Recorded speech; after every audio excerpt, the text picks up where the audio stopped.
이 시간 기도로 예배 시작하겠습니다.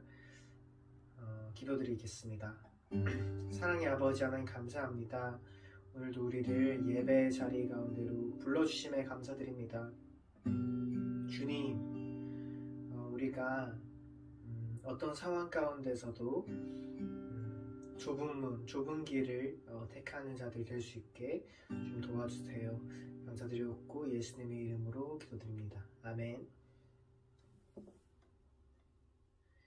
함께 찬양하실게요.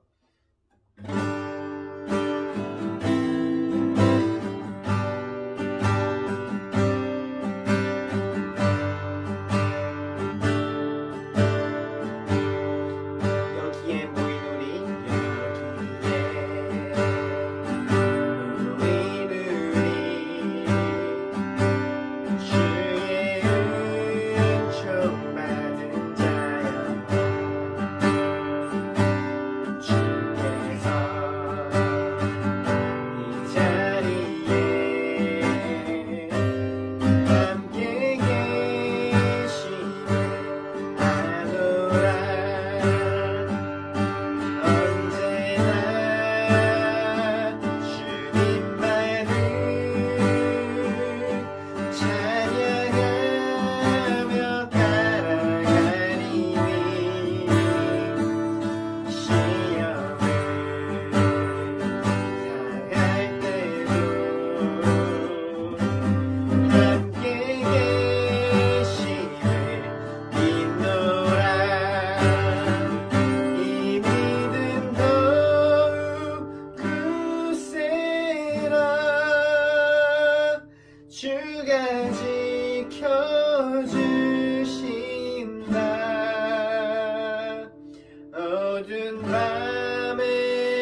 어떤 길을 가야 하냐고 묻는 제자에게 예수님께서는 좁은 길을 가라고 말씀하셨습니다.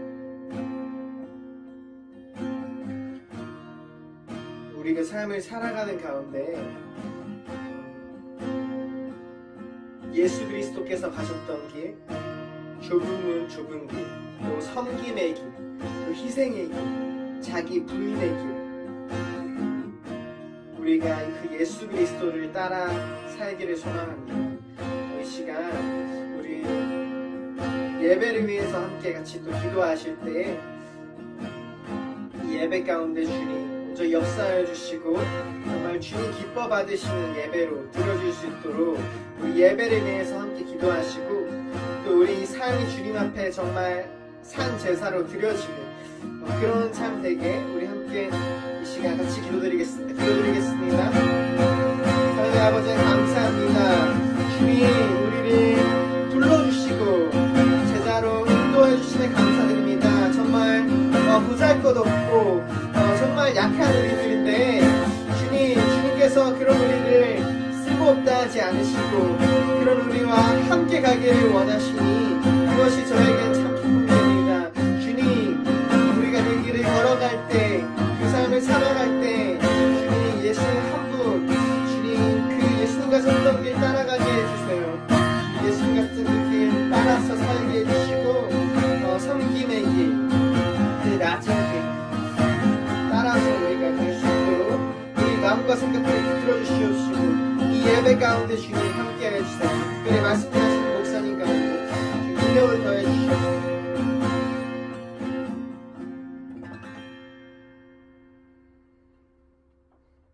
사랑의 아버지 하나님 감사합니다.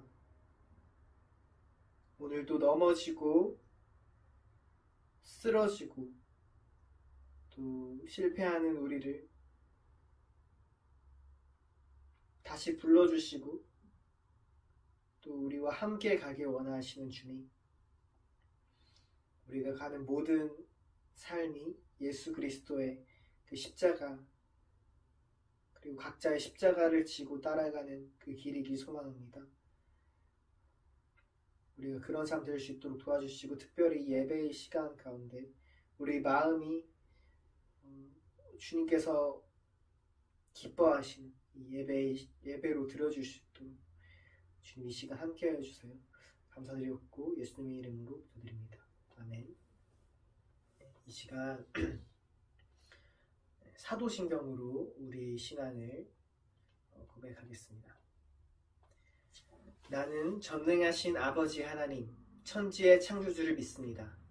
나는 그의 유일하신 아들, 우리 주 예수 그리스도를 믿습니다.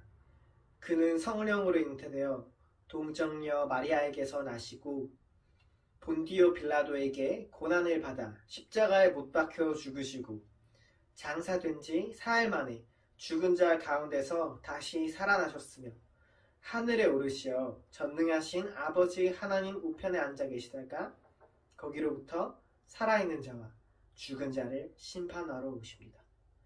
나는 성령을 믿으며 거룩한 공교회와 성도의 교제와 죄를 용서받는 것과 몸의 부활과 영생을 믿습니다.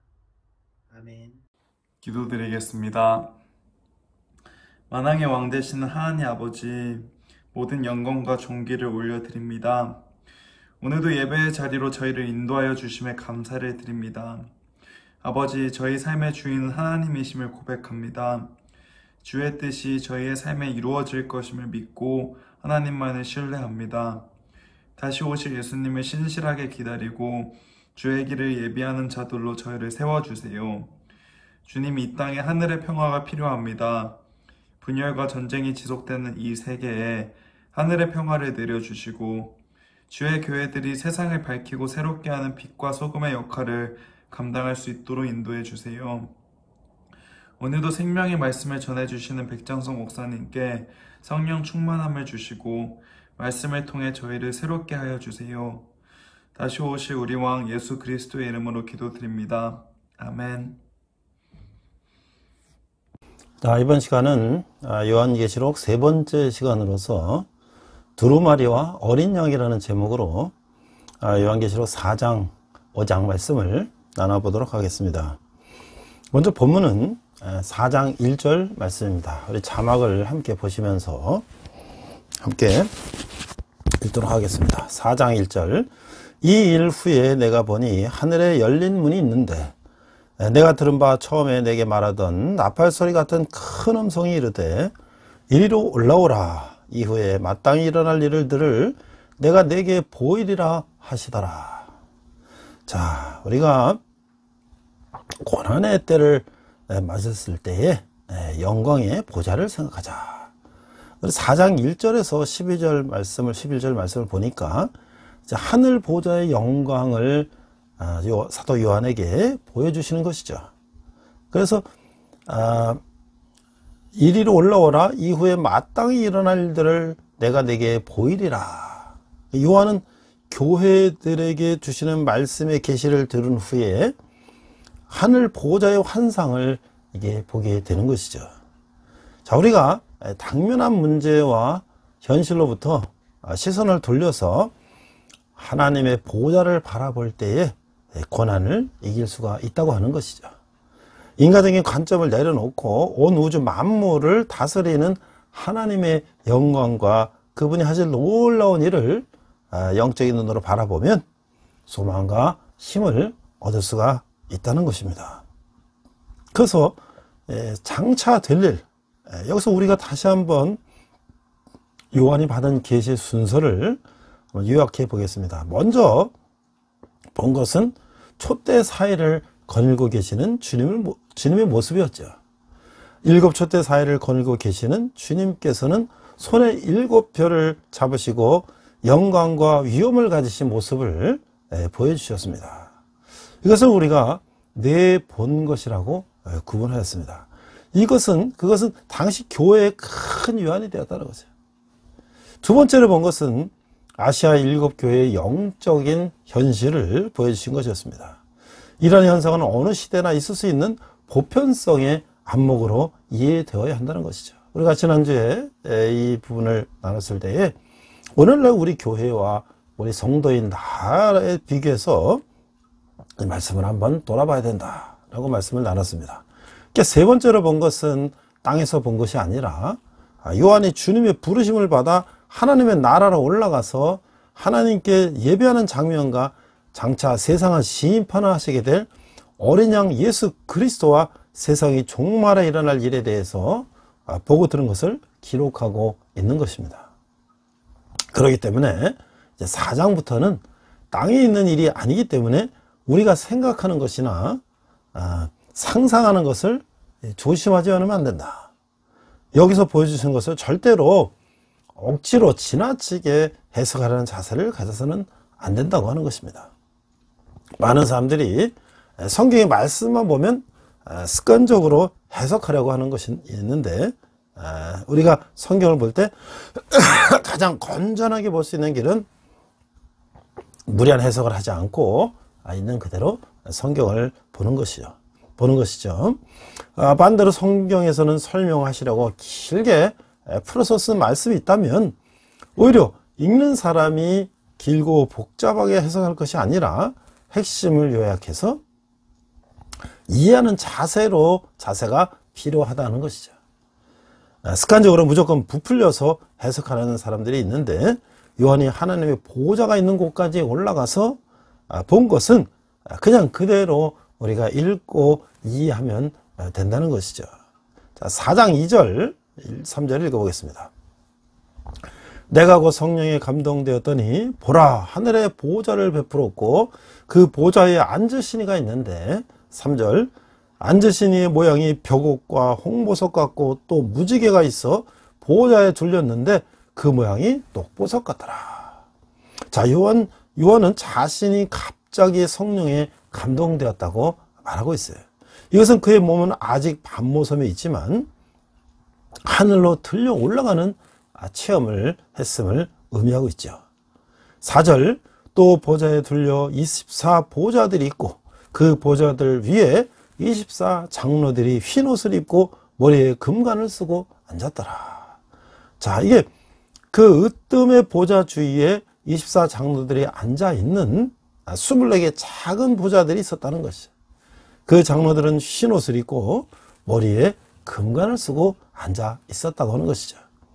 5절, 보좌로부터 번개와 음성과 우레소리가 나고 보좌 앞에 켠 등불 7이 있으니 이는 하나님의 7 영이라.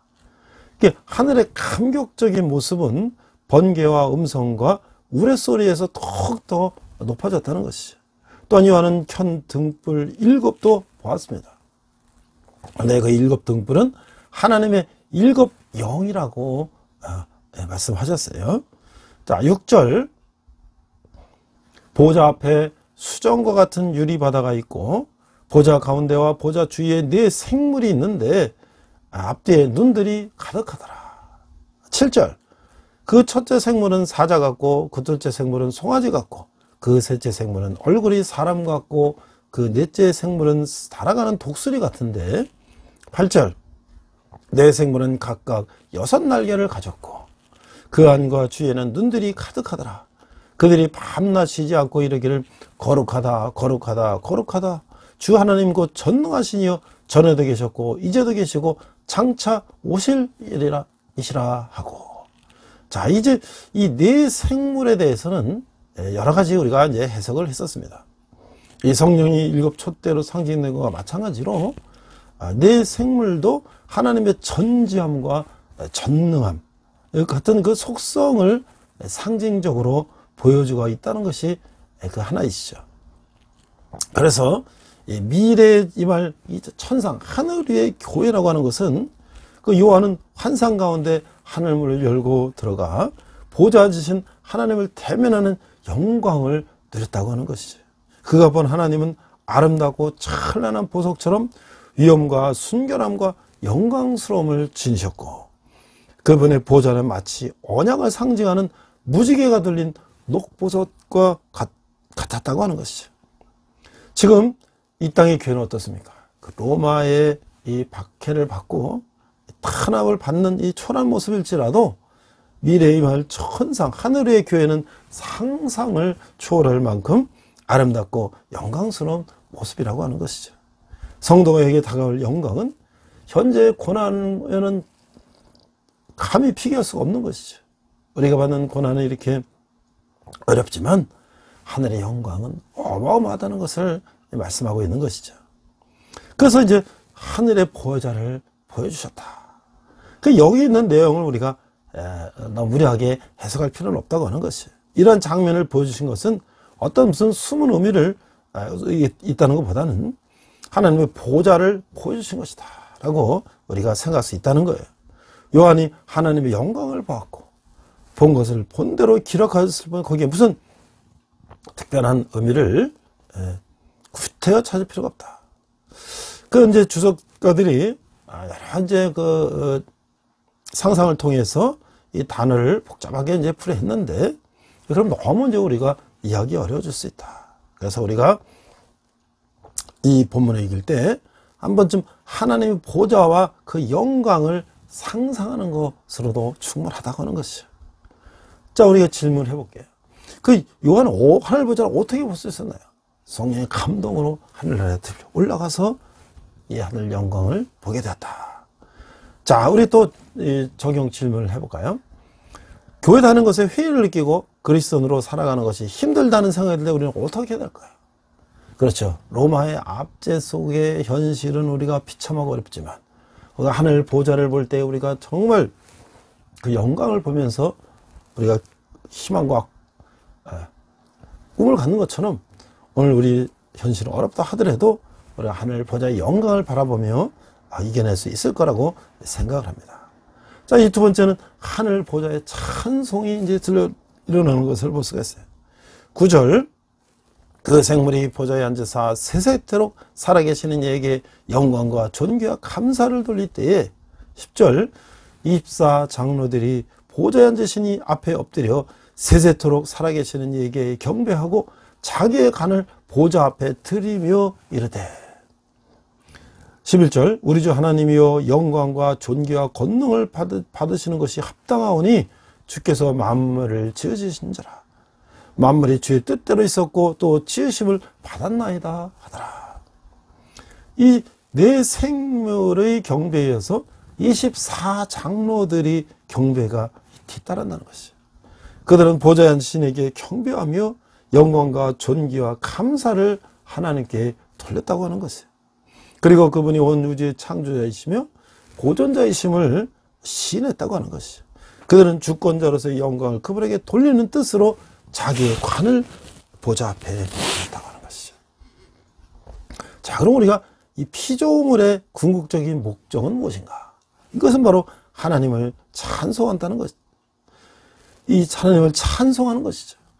전능하신 하나님만이 이들의 찬양을 받기에 합당하다고 하는 것이죠. 보좌 주위에 있는 피조물을 대표하는 내 생물은 크게 감격하여 쉬지 않고 하나님을 찬양하고 있어요.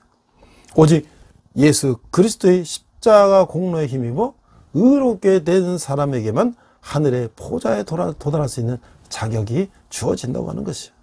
아무도 자기 의와 선행으로는 걸어가신 하나님 앞에 설 수가 없다고 하는 것이죠.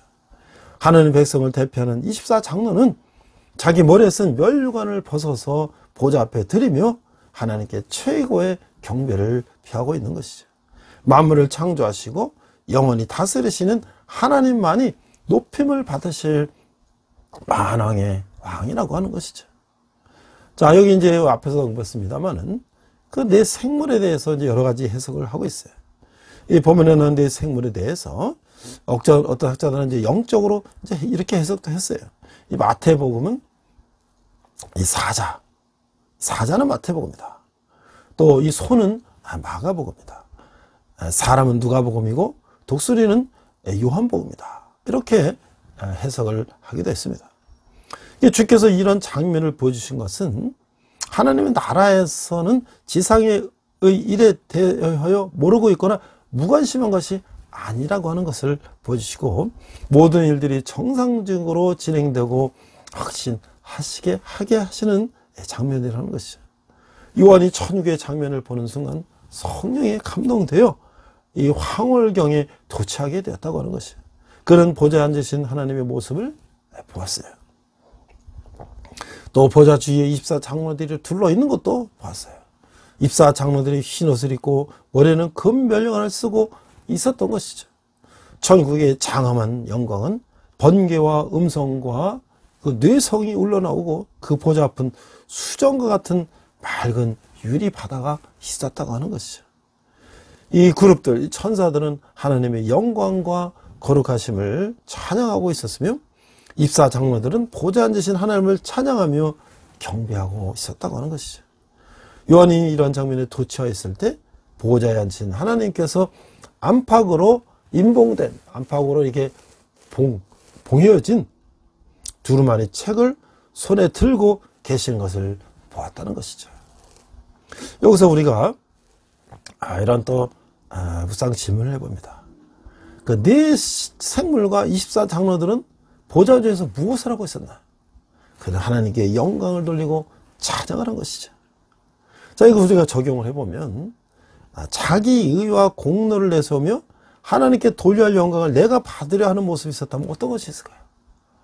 우리가 교회에서 여러 가지 사역을 할 때 우리가 나의 영광을 나타내기 위해서 했던 일들은 없었는지 우리가 한번 돌아봐야 될 것이죠. 오직 영광 받으실 분은 하나님이시다는 것을 우리는 잊어서는 안 된다고 하는 것이죠. 요한이 가서 천상에 가서 본 모습이 바로 그런 모습 아니었습니까? 24장로들이 하나님을 찬양하고 경배하는 모습. 자, 우리가요 신천지나 이단들이 아주 요한계시록을 가지고 많이 이제 그것을 설명하고 해설하면서 많은 성도를 미혹하고 있어요. 그래서 이제 한국 기독교사 연구소 여기서 신현옥 소장님이라는 분이 이 신천지 비유풀이를 제대로 알고 속지 말자 이런 강의를 했어요. 제가 이제 이걸 보니까 신천지 이당성과 성경 해석 비판 포럼이라는 곳에서 이렇게 말씀을 전하셨는데 신천지의 비유풀이는 말장난이다. 자, 우리가요 어렸을 때 여학생들 고무줄하고 남자들도 이제 그런 노래 많이 불렀죠. 원숭이 엉덩이는 빨개, 빨가면 사과, 사과는 맛있어, 맛있으면 바나나, 뭐 이렇게 쭉 하다가 비행기는 높아, 높으면 백두산 하면서 백두산 하면서 이제 고무줄하고 막 했지 않습니까? 자, 이게 뭐예요? 그냥 그 유사성의 어떤 그런 거를 원숭이 엉덩이가 빨가니까 그 빨간 건 사과다, 뭐 이런 식으로 이제 연결을 지어 나간 것인데, 실제로 이것이 의미는 아주 지엽적인 걸 가지고 연결시켰다는 것이죠. 그러니까 이 노래는 사물의 특성을 연관지어 낱말을 이어가는 방식의 놀이로 아이들이 그냥 쉽게 재미나게 하는 거예요. 자, 그런데 여기서 우리가 원숭이부터 시작해서 백두산으로 끝났잖아요. 그러면 원숭이가 백두산입니까? 난 전혀 말이 안 되는 것이죠. 그냥 아무 의미 없이 비슷한 거 연관져서 유희를 한 건데, 이게 만약에 누가 이걸 정말 이런 식으로 성경을 해석했다면 엉덩이가 백두산이 되어버리는 것처럼 성경에 기록된 이 재림하실 주님이 전혀 다른 누군가가 되어버린다면 이거는 어떻게 됩니까? 이게 무턱대고 그렇게 믿거나 생각하는 사람이 과연 있겠습니까? 그러나 신천지의 교육을 받다 보면 그렇게 된다고 신현욱 소장은 얘기하고 있는 거예요. 이번은 한국기독교이단 상담소협회 구리상담소장과 신천지 대책 전국연합 대표로 계신 분이 이렇게 말씀하고 있어요. 이번은 한국기독교사 연구소와 미래목회 포럼이 이제 이런 이단 사이비 비평 심포지엄에서 이걸 얘기했어요. 이 신천지의 성경 해석을 이렇게 비판한 거예요. 그분, 이 신 소장님도 1984년에 신천지에 들어가서 20년 동안 신천지 안에서 교리교육을 담당하다가 2006년에 탈퇴한 신천지 전문가예요. 신천지가 단어와 문맥, 시대적 상황에 대한 이해 없이 필요한 단어들만을 선별하고 연결해서 아전인수격으로 성경을 해석한다고 이 신 소장은 주장을 했어요. 또한 신천지 이런 낱말 유지의 비유풀이는 이만희 씨를 성경의 재림주로 여기하는데 이용된다고 그런데 붙였다는 거예요. 결국 성경의 단어들을 연결해서 결론이 누구예요? 예수님, 하나님이 아니라 이만희가 구세주고 신이다. 이렇게 엉터리로 연결한다는 것이죠. 이 신현욱 소장은 신천지에 오랫동안 몸담았던 전문가로서 신천지의 이 왜곡된 성경 해석과 비유풀이에 대해서 강의를 했어요. 신 소장은 신천지는 자신들이 주장하고자 하는 것을 성구를 이용하여 성경적으로 포장할 뿐 전혀 성경적이지 않다라고 강조했던 것이죠. 예를 들어 신 소장은 마태복음 13장의 겨자씨 비유를 예로 들어서 신천지의 성경 해석 방법을 설명했어요. 이 본문에서 예수님은 천국을 가리켜 겨자씨에 비유했어요. 근데 신천지는 겨자를 빼버리고 그 씨에만 집중해서 다음 성경의 다른 본문을 가져와서 그 씨를 하나님의 말씀, 씨가 뿌려진 밭은 사람의 마음, 또 큰 나무는 거듭난 사람, 하늘의 새는 성령으로 풀이한다고 말했어요. 그리고 그것을 다시 조합해서 어떤 사람, 이 밭이 하나님의 말씀의 씨, 말씀 그 씨를 받아서 거듭나면 나무가 되면 성령, 하늘의 새들이 깃들게 한다. 뭐 이런 이제 말도 안 되는 이야기를 이제 연결해 줬어요. 그래갖고 뭐예요? 결론은 이 비유풀이는 결국 이만희가 천국의 비밀을 깨닫고 거듭난 사람이다라는 것을 설명하는데 이용된다고 말하고 있어요. 그러니까 우리가 이 성도들이 이 성경을 조금만 읽어보고 성경에 있는 그대로 우리가 읽어봐도 이런 엉터리, 이런 비유풀이에 넘어가지 않을 텐데 너무 우리가 이런 데 넘어가는 사람이 많다는 거예요. 신천지 이런 성경에서 방식은 논리적 비약이 너무나 심해서 오류도 많다는 거예요. 이 신소장은 이만희가 요한계시록 8장 1절에 반시라는 단어를 그 때시인데 한자 때는데 때라는 단어는 다른 성경 구절에서 1년을 반 때다. 그래서 6개월로 해석했다는 거야. 그러나 이거는 터무니없는 논리적인 비약이라는 거예요. 그 영어 성경을 찾아보니까 요한계시록 8장 1절은 반시, 그래서 30분이라고 나온다는 것이죠. 이 신소정이 신천지에 있을 때 이 문제를 지적하자 이만희 씨가 주장한 6개월을 30분으로 수정됐다고 하는 거예요. 그러니까 얼마나 그들이 엉터리로 이제 성경을 해석하고 있는가를 알 수가 있다는 것이죠. 또 이 신학자의 눈어본 신천지의 성경 해석도 심각했다. 이 포럼의 첫 강연자로 나선 이승우 교수, 합신대 조직신학 이 교수는 신천지를 명백한 이단이라고 말했다. 성경의 구절을 교묘하게 끼워 맞춰서 이만희 씨를 재림주로 믿게 하고 오직 신천지에만 구원이 있다고 주장하고 있었다는 것이죠. 그는 단연컨대 신천지는 성경을 따라가지 않으며 항상 거짓으로 성경을 왜곡하고 있다. 그래서 이런 결론을 내렸다는 것이에요. 이런 말장난과 같은 비유풀이에 많은 기독교인들이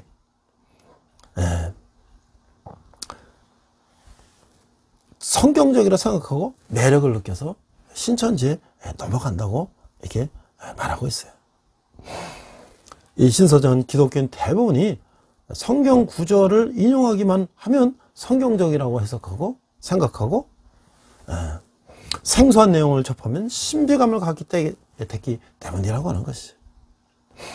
이런 현상은 성도들이 성경적이라는 말에 대한 오해와 비유에 대한 무지, 전통적인 해석에 대한 불신과 영적인 갈급함 등 복합적인 요인에서 비롯된 것이라고 말하고 있어요. 따라서 신천지의 이단적 가르침에 대한 주의도 필요하지만 한국교회 내부의 잘못도 함께 성찰해서 있어야 한다고 말하고 있어요. 그래서 이 강의가 다 끝난 다음에 한 청중이 교회에 들어와 있는 신천지를 구별하고 막을 방법에 대해서 질문을 했다는 거예요. 이에 대해서 이 신소장은 이미 들어와 있는 혹은 들어오려고 하는 신천지를 막기는 현실적으로 어렵다. 대부분 전도받아온 것처럼 위장하기 때문이다. 따라서 신천지를 막을 가장 나은 방법은 신천지에 대한 예방교육을 철저히 하는 것밖에 없다 라고 답했던 것이에요. 덧붙여 교회가 성경 해석에 대한 바른 이해와 왜곡된 비유풀이에 대한 교육을 강화해야 된다 라고 말씀하고 있는 것이죠. 제가 매주 우리가 성경 말씀을, 설교 말씀을 나눌 때에 좀 가급적이면 성경 원문을 이제 많이 인용하고 또 원문을 우리가 풀어서 그걸 또 해석을 하면서 성경 중심으로 강의식 설교를 하고 있어요. 그것은 우리 젊은이들이 성경을 많이 읽지 않고 또 믿음이 처음 이제 갖게 되는 사람들도 있는데 일단 성경에 나오는 말씀 자체를 우리가 그대로 이해한다면 그렇게 어렵지 않게 우리가 성경을 이해할 수가 있다고 하는 것이죠. 우리 본문 하나 놓고 여러 얘기를 하다 보면 도대체 오늘 성경 말씀을 통해서 우리가 받고자 하는 은혜가 무엇인지를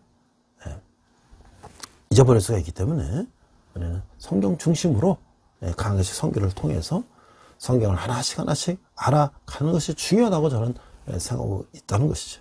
자, 5장을 보니까 영원히 찬양받으실 죽임당하신 어린야. 그래서 5장 1절을 보니까 내가 봄에 보호자에 앉으시니 오른손에 두루마리가 있으니 안팎으로 썼고 7인으로 봉하였더라.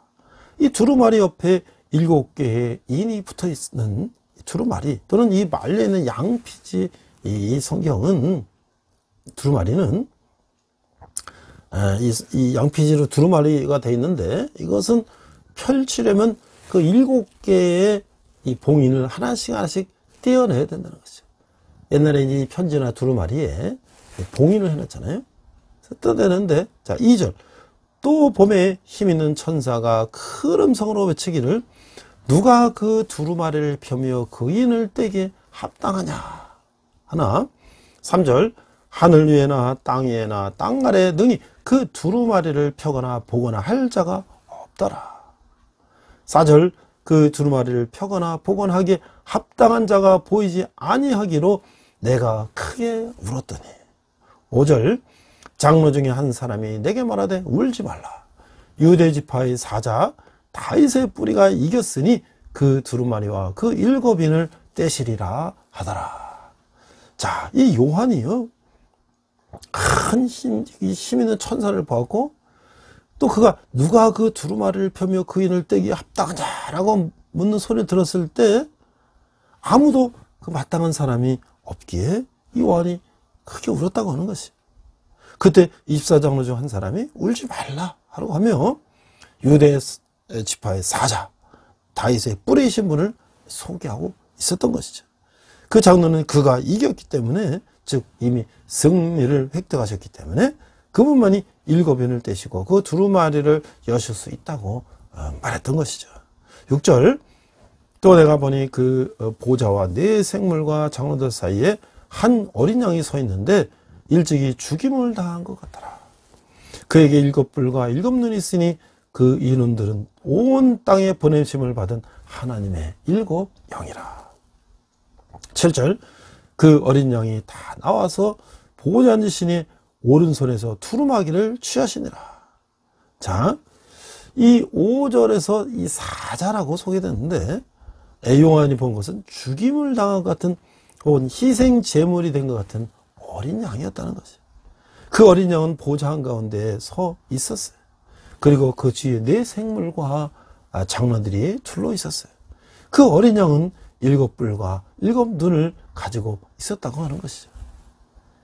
이 사자도 어린 양도 분명히 그리스도를 가리키는데, 그 어린 양이 그의 초림, 처음 오심과 죽음을 가르친다면 이 사자는 다시 오신 예수님, 온 세상에 대한 주권적 통치를 가르치고 있다고 하는 것이에요. 그래서 이 세상의 심판과 구원을 집행하는 유일한 분은 누구신가? 그분은 바로 예수 그리스도라는 것이죠. 요한은 하늘 보좌에서 미래의 역사를 계시해 줄 하나님의 오른손에 있는 두루마리의 7인을 뗄 존재를 발견할 수 없어서 답답한 마음에 통곡을 했으나, 24장로 중에 한 사람이 요한을 위로하고 유대지파 중에 사자 곧 다윗의 뿌리가 이겼으니 7인을 떼고 두루마리를 펼칠 것이라고 이 말을 해줬다고 하는 것이죠.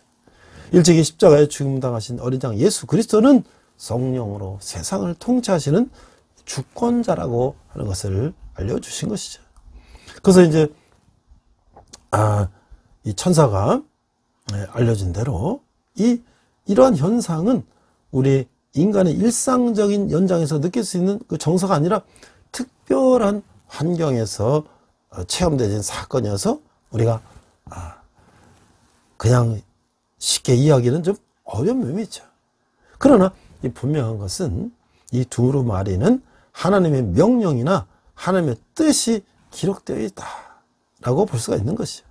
그래서 하나님의 뜻이 기록된 두루마리를 받아서 읽고 거기에 기록된 하나님의 뜻을 수행할 수 있는 사람도 없고 또 천사도 없고 24장로 중에도 그 두루마리를 선뜻 받아서 인봉을 떼겠다고 나서는 자가 없었다고 하는 것이죠. 그 여기서 요한이 지금 무슨 소원을 가지고 있었는가?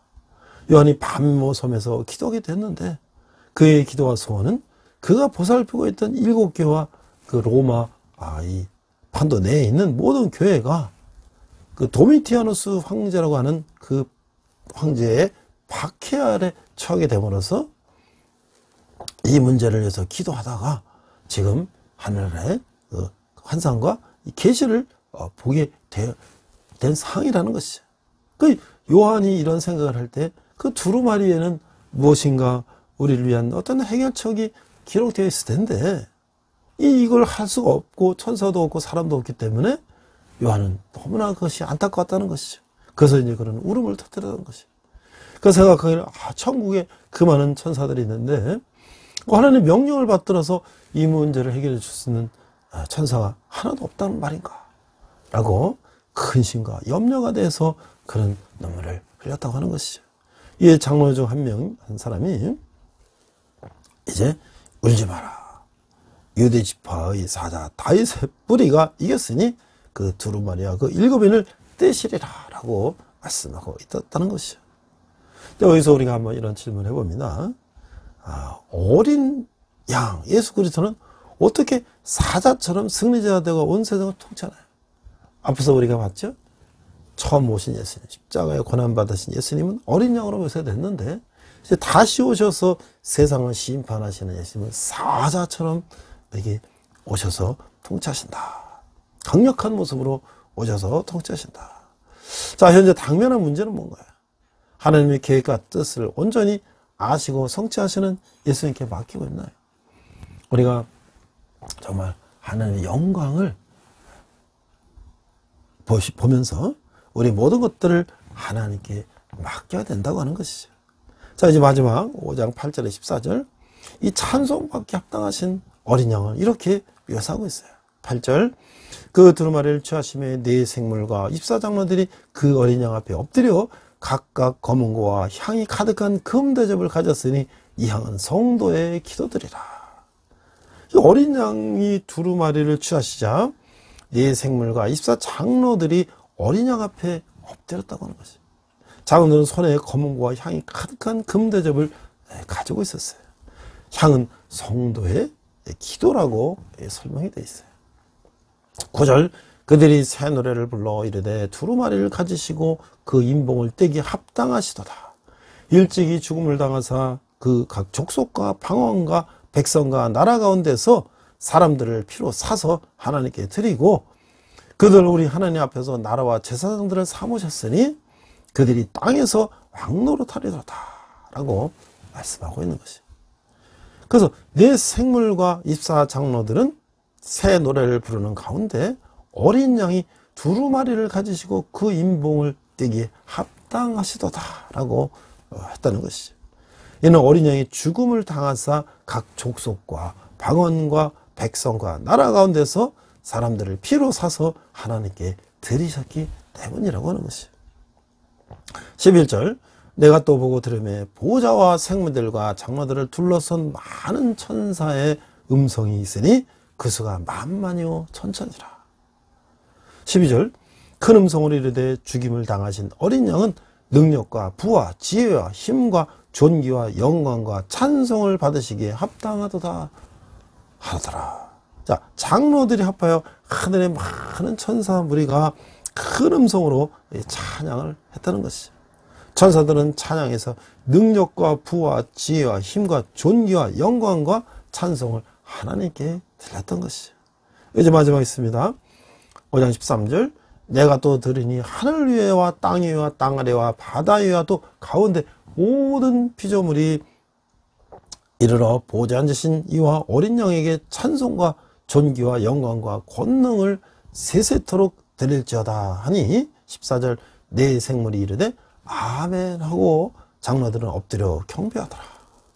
자, 이 하늘 위에와 땅 위에와 땅 아래와 바다 위에와 또 가운데 모든 피조물이 하나님을 찬양하는 하늘의 무리들과 함께 했다고 하는 것이죠.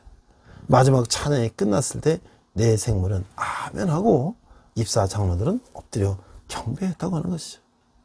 이 어린 양 예수 그리스도는 창조주 하나님과 동일한 찬송을 받기에 합당하시다고 하는 것이죠. 예수님은 세상의 심판과 구원을 위해 두루마리를 취하시자 네 생물과 입사 장로가 엎드려서 악기를 연주하고 성도의 기도를 담은 금대접을 드리며 그분에게 경배를 했다고 하는 것이죠. 또한 그들은 예수님의 사랑으로 자원해서 희생당하시고 핏값으로 사신 죄인을 세상에서 왕노릇할 나라와 제사장으로 삼아주신 그 은혜를 찬양하고 있는 것이죠. 천사들도 어린 양의 능력과 부와 지혜와 힘과 존귀와 영광을 소리 높여 찬양하고 있는 것이죠. 예수님은 피조 세계와 역사를 변화시키고 구원을 성취하실 절대자라고 하는 것이죠. 예수님이 다른 분은 없다고 하는 것이죠. 그러면 모든 피조물은 날마다 새 마음으로 새 노래로 주님을 찬양하는 것이 마땅하다라고 말씀하고 있는 것이죠. 이 다윗의 뿌리라는 것이 뭔가? 그 이사에서도 이 예언을 미리 했죠. 예수님은 실로 다윗의 자손이면서 다윗의 뿌리요 이새의 뿌리였던 것이죠. 요한은 다시 한번 예수 그리스도를 바라보게 됐는데 거기에는 어린 양의 모습으로 서 있었다고 하는 것이죠. 이 어린 양의 모습을 자세히 보면 어린 양이 7 눈이 있고 7 뿔이 있었다고 기록하고 있어요. 이 일찍 죽임을 당하신 것은 능력이 없어 죽임을 당한 것이 아니라 우리의 죄를 대속하기 위해서 죽임을 당하셨으며 또한 죽기까지 우리를 사랑하셨던 분임을 다시 한번 확인할 수 있도록 보여주신 거예요. 그리고 근데 거기 7 뿔을 가지신 것은 완전한 권세를 가지신 것으로 상징적으로 표현한 것이라고 하는 것이죠. 7 눈을 가진 것은 이 땅에서 일어나는 모든 일을 다 살피고 계신다고 하는 것을 보여주는 것이라고 하는 것이죠. 이 성도들은 가끔씩 하나님께서 우리 아픔을 보지 못하시는 것은 아닌가 라고 염려할 수도 있어요. 이런 사람들에게 이 밝히 보여주시는 것이 바로 그 장면이라고 하는 것이죠.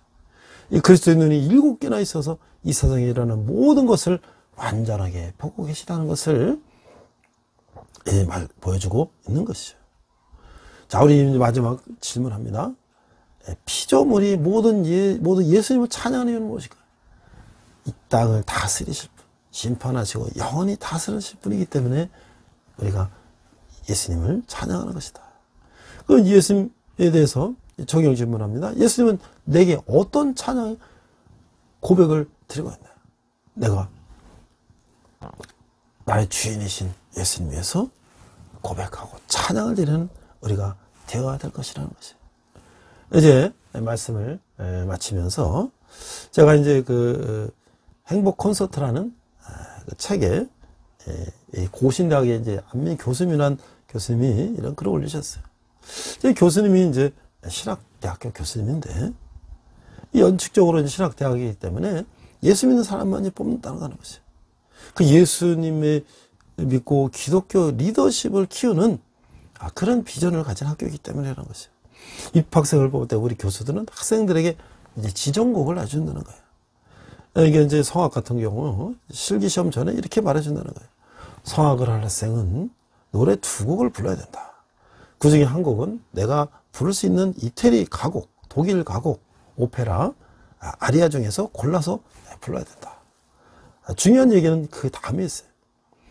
그 다음은 또 한 곡은 너희는 앞으로 하나님을 찬양할 사람이니까 하나님을 찬양하는 곡을 불러라. 근데 어떤 해인가? 입학시험 장소에 남학생이 한 명이 왔는데 오페라 아리아를 부르는데 이게 너무나 잘 부르는 거예요. 목소리가 너무 훌륭하고 잘 불러서 이야 이제 수제가 하나 들어왔구나 하고 들어오면 잘 한번 키워야 되겠다 하고 기대에 풀었다는 것이죠. 점수 기입란에 만점 100점을 하고 쓰려고 마음먹고 있는데 이제 첫 곡이 끝났어요.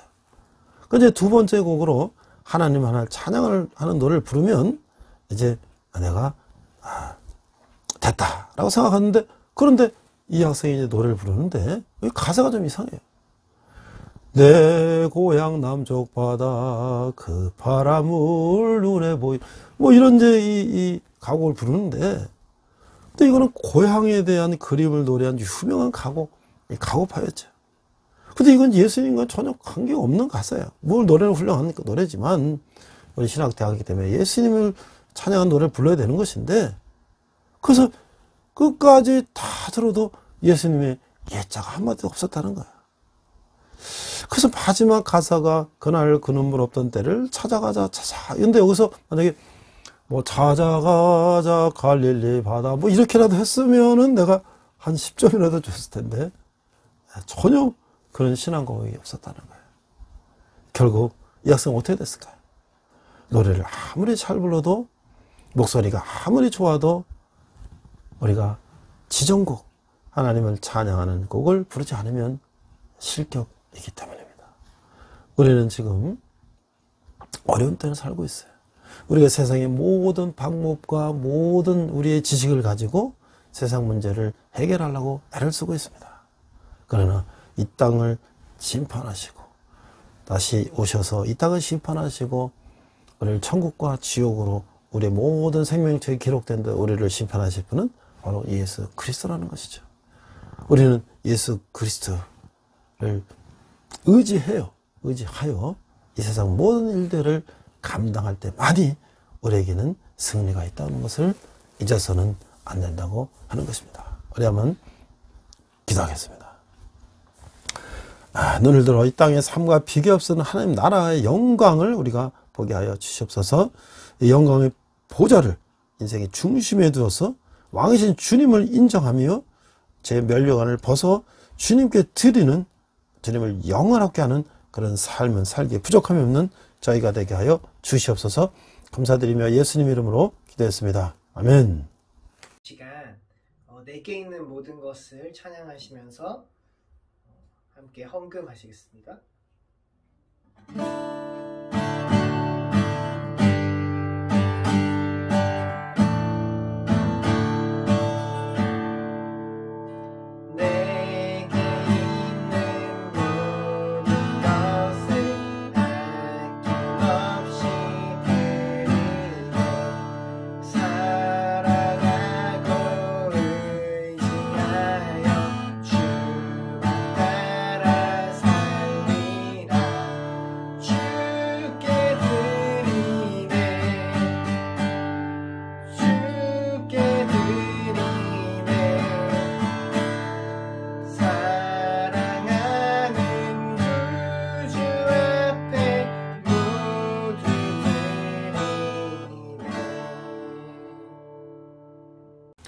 자, 이제 날씨가 갑자기 지금 이 겨울에서 바로 여름으로 가는 것 같습니다. 날씨가 하루가 다르게 지금 더워지고 있는데, 다음 주는 우리가 알다시피 이제 고난주간입니다. 다음 주 17일은 부활주일이죠. 그래서 또 우리가 이제 한 주간 고난주간에 십자가 돌아가시고 부활하신 것을 기념하며 우리가 한 주간을 보내게 되고요. 부활주일에 또 우리 예수님 부활하신 걸 기뻐하며 또 우리가 그런 기쁨의 시간을 가져야 될 텐데, 지금 사회교회는 조금씩 코로나가 해제가 돼서 어떤 행사도 할 수 있지만, 아직 군대에는 또 학교 기숙사 같은 데는 아직도 여러 가지 조심스러운 면이 많아서 그렇게 활발하지가 못한 것 같습니다. 그러나 우리가 마음으로도 예수님 부활을 기뻐하고 그런 시간을 우리가 가져야 될 것 같습니다. 또 우리 오늘 교회 우리 동역자분들께서 또 우리 군대에 계신 군대에 있는 우리 형제들을 위로하기 위해서 또 외용품 이렇게 먹어도 보내주시고, 또 위로 격려할 때 또 우리 군에서 고생하는 형제들이 그걸 통해서 위로를 받고 또 우리가 힘을 얻어서 우리가 국방임무를 잘 감당하고, 특별히 이제 이런 군대에서 만난 예수님을 통해서 그들의 삶이 변화하고 그들이 또 이 나라의 귀한 군이 되는 것을 우리는 사명을 알고 그들에게 작은 사랑이라도 베풀고자 합니다.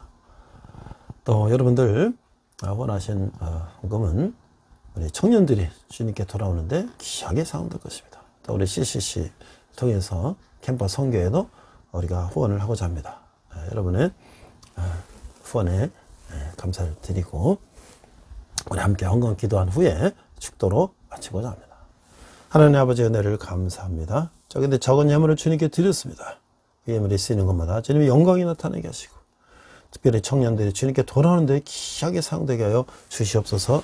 지금은 우리 주 예수 그리스도의 은혜와 하나님 아버지의 극진하신 사랑과 성령님의 감화감동 역사하심에 이제 우리 십자가에 돌아가셨지만 다시 오실 예수님 우리 홀로 영광 받으시고 또 이 땅의 모든 것들을 심판하시고 또 우리에게 천국과 지옥을 보여주실 그 예수님을 찬양하며 또 우리가 예수님을 우리의 구주로 삼기로 다짐하는 온라인 예배를 드리는 모든 성도들 위해, 열방의 백성들과 선교사님 위해, 특별히 구한에서 고통받는 북한 동포들 위해 지금부터 영원토록 함께 하시기를 간절히 축원합니다. 아멘. 우리 선한 능력으로 찬양하시면서 한 주간 승리하시기 바랍니다. 우리 이 시간 선한 능력으로 함께 찬양하시면서 결단의 시간 갖겠습니다.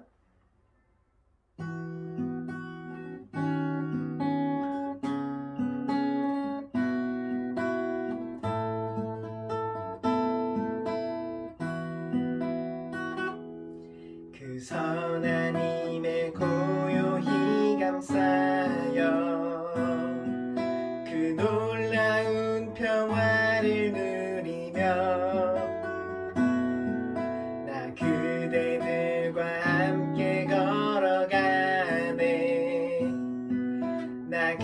때들과 한 해를 여네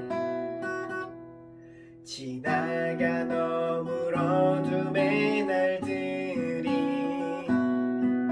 무겁게 내 영혼 짓눌러도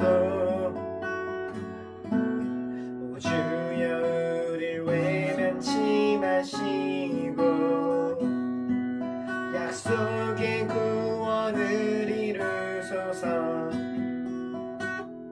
그 선한 힘이 우릴 감싸시니 믿음으로 일어날 일 기대하네 주 언제나 우리와 함께 계셔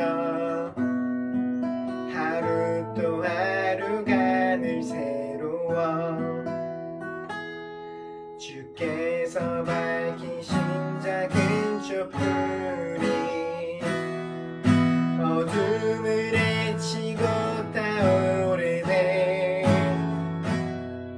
그 빛에 우리 모두 하나 되어 온 누리에 비추게 하소서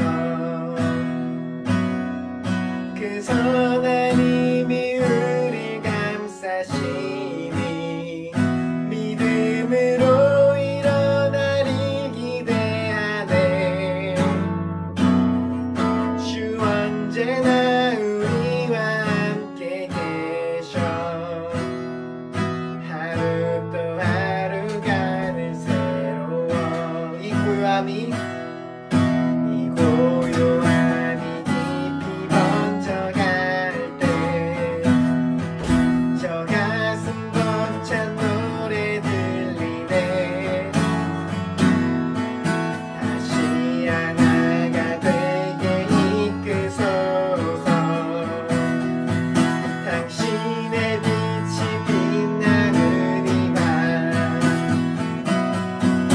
그 선한 힘이 우릴 감싸시니 믿음으로 일어날 일 기대하네 주 언제나 우리와 함께 계셔 하루 또 하루가 늘 새로워 그 선한 힘이 우릴 감싸시니 믿음으로 일어날 일 기대하네 주 언제나 우리와 함께 계셔 하루 또 하루가 늘 새로워 주님과 동행하시는 복된 한 주 되시길 축복합니다.